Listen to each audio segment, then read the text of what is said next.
Neck డీప్ను బట్టి shoulder neck విడ్త్ని ఏ విధంగా mark చేసుకోవాలి, చంక దగ్గర వ్రింకిల్స్ రాకుండా ఉండాలి అంటే ఆర్మ్ హోల్ డౌన్ని ఏ విధంగా మార్క్ చేసుకోవాలి, ఫ్రంట్ పార్ట్లో కప్ షేప్ రౌండ్గా లేదా షార్ప్గా కావాలి అంటే కటింగ్లో ఏమైనా చేంజెస్ చేయాలా, ఫ్రంట్ పార్ట్ చెస్ట్కి తగినట్టుగా క్లాత్ ఎలా ఇవ్వాలి, డాట్స్ని ఏ విధంగా మార్క్ చేసుకోవాలి. సేమ్ కస్టమర్కి నేను 4 బ్లౌజెస్ వరకు డిజైన్ చేశాను. సేమ్ మెజర్మెంట్స్తో బ్లౌజెస్ స్టిచ్చింగ్ కంప్లీట్ అయ్యాక బ్యాక్ పార్ట్లో ఇలా స్క్వేర్ నెక్ షేప్ అనేది తొట్టిలాగా రాకుండా స్క్వేర్ నెక్ ఇలా బ్రాడ్గా డిజైన్ చేశాను. ఫ్రంట్ పార్ట్లో స్టార్ నెక్ని ఇలా డిజైన్ చేశాను.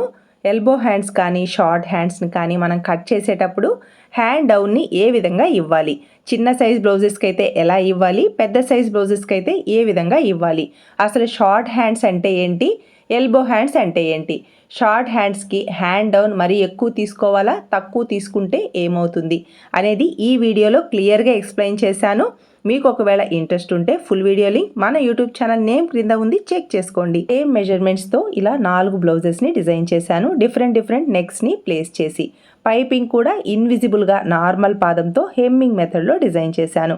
ఈ 4 బ్లౌజెస్లో మీకు ఏ బ్లౌజ్ నచ్చిందో కామెంట్స్లో చెప్తారు కదా ఫ్రెండ్స్. బ్లౌజ్ని కట్ చేసి స్టిచ్ చేయడం కాదు, ఫినిషింగ్ ఫిట్టింగ్ పర్ఫెక్ట్గా రావాలి. Please subscribe.